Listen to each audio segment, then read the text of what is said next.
5 seconds.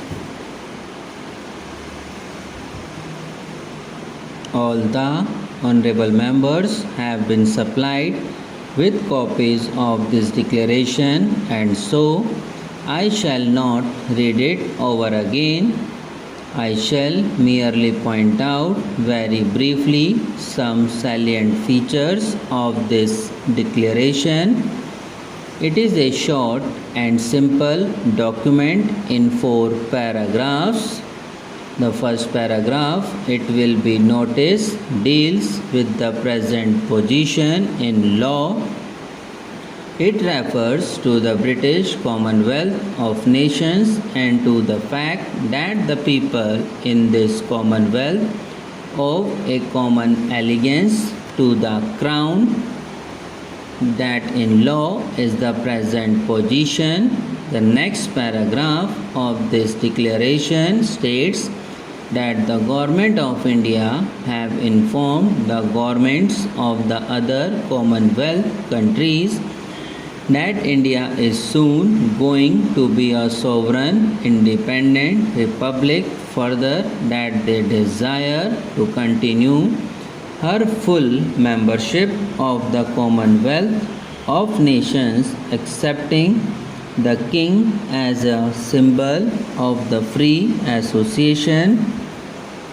The third paragraph says that the other Commonwealth countries accept this, and the fourth paragraph ends by saying that all these countries remain united as free and equal members of the Commonwealth of Nations.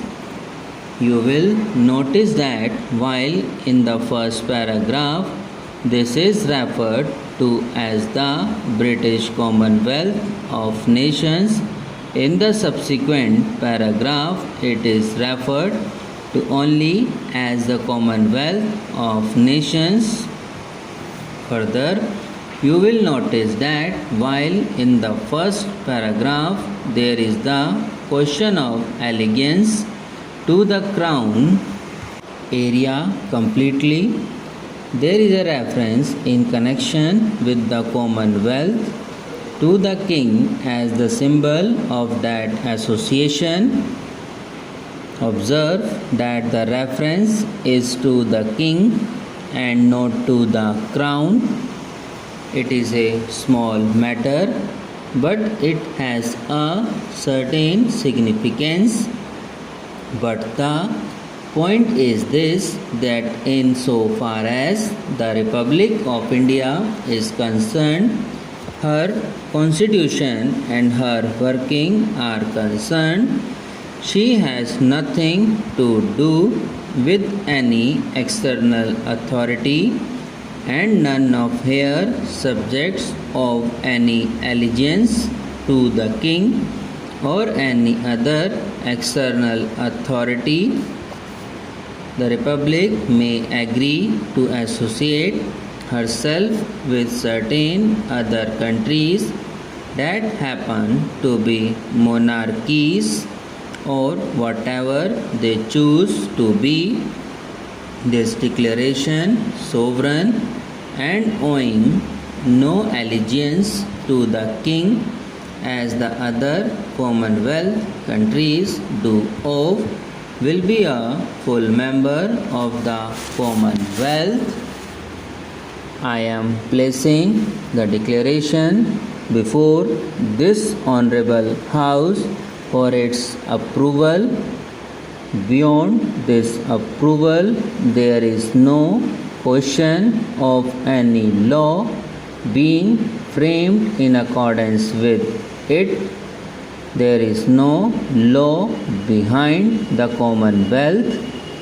It has not even the formality which normally accompanies treaties.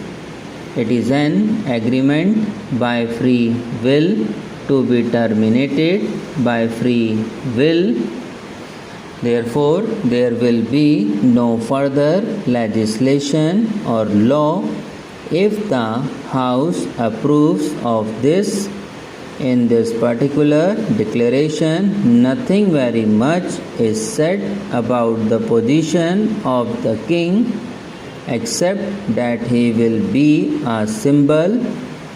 It has been made perfectly clear that the king has no functions at all. He has been made perfectly clear that the king has no functions at all. He has a certain status. The Commonwealth itself, as such, is not a body, if I may say so. It has no organization through which to function, and the king also can have no functions. Now, some consequences flow from this. Apart from certain friendly approaches to one another, apart from a desire to cooperate, which will always be conditioned by each party deciding on the measure of cooperation and following its own policy, there is no obligation. There is hardly any obligation in the nature of commitments, but an attempt has been made to produce something which is entirely novel, and I can very well understand lawyers on the one hand feeling somewhat uncomfortable about a thing for which they can find no precedent or parallel. There may also be others who feel that behind this there may be something which they cannot quite understand, something risky, something dangerous, because the thing is so simple on the face of it. That kind of difficulty may arise in people's minds. What I have stated elsewhere, I should like to repeat.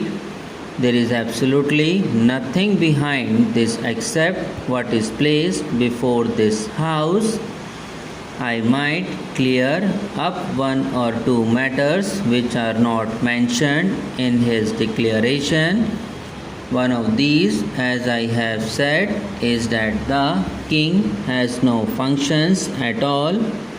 This was cleared up in the course of our proceedings. It has no doubt been recorded in the minutes of the conference in London.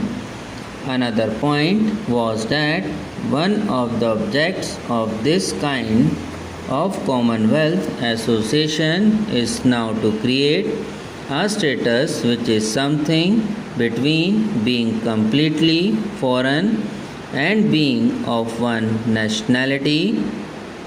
Obviously, the Commonwealth countries belong to different nations. They are different nationalities. Normally, either you have a common nationality or you are foreign. There is no intermediate stage. Up till now in this Commonwealth or the British Commonwealth of Nations, there was a binding link which was allegiance to the king. Subscribe now and press the bell icon. Never miss an update.